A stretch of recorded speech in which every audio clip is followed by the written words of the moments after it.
Toib, Assalamualaikum warahmatullahi wabarakatuh.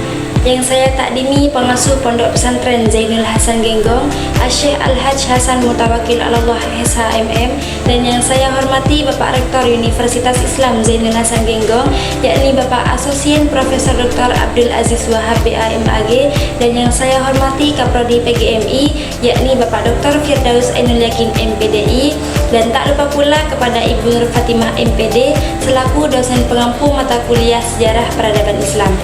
Perkenalkan, nama saya Winda Ernawati dari Prodi PGMI kelas 2A.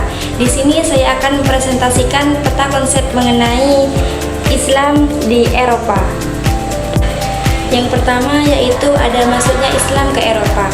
Islam masuk ke Eropa melalui beberapa cara. Yang pertama, melalui perdagangan. Para pedagang muslim melakukan aktivitas perdagangan dengan masyarakat Eropa. Selain menjual barang dagangan, mereka juga memperkenalkan ajaran Islam melalui akhlak dan perilaku yang baik. Nah, yang kedua, melalui dakwah. Penyebaran Islam dilakukan secara damai dengan mengajarkan nilai-nilai keislaman seperti kejujuran, persaudaraan, dan toleransi. Yang ketiga, melalui penaklukan Andalusia. Pada tahun 711 Masehi, peristiwa ini dipimpin oleh Tariq bin Ziyad yang berhasil membuka jalan bagi berkembangnya peradaban Islam di wilayah Spanyol. Yang kedua yaitu pusat perkembangan Islam di Eropa. Nah, setelah Islam masuk ke Eropa, muncul beberapa pusat perkembangan Islam yang sangat maju. Yang pertama adalah Andalusia atau Spanyol Islam yang menjadi pusat peradaban Islam di Eropa.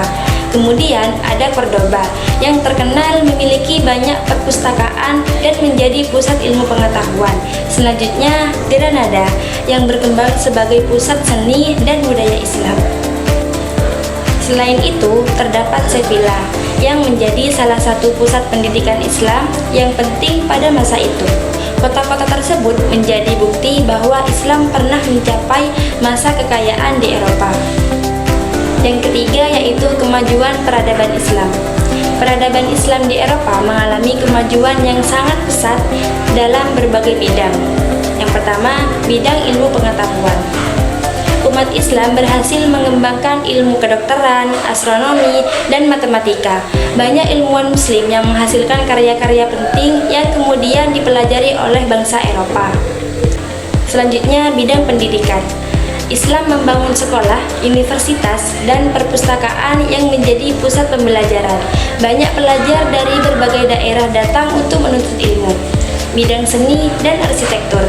Peradaban Islam juga menghasilkan bangunan-bangunan megah seperti masjid dan istana. Salah satu contohnya adalah Istana Alhambra di Granada yang hingga saat ini masih menjadi bukti kemajuan seni dan arsitektur Islam. Selanjutnya, pengaruh Islam di Eropa. Perkembangan Islam memberikan banyak pengaruh positif bagi masyarakat Eropa. Pertama, Islam mendorong perkembangan ilmu pengetahuan yang kemudian menjadi dasar kemajuan Eropa.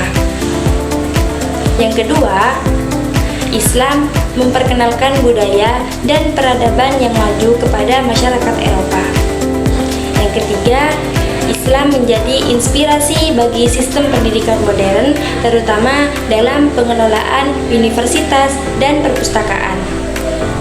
Yang keempat, Islam mengajarkan nilai toleransi, kerjasama, dan hidup berdampingan secara damai. Yang terakhir yaitu hikmah yang dapat kita ambil. Nah, dari sejarah Islam di Eropa, ada beberapa hikmah yang dapat kita teladani. Kita harus rajin belajar dan mencari ilmu. Kita harus taat beribadah kepada Allah Subhanahu wa Ta'ala. Kita perlu mencintai ilmu pengetahuan sebagai sarana untuk meraih kemajuan. Kita harus menghargai perbedaan dan hidup rukun dengan sesama.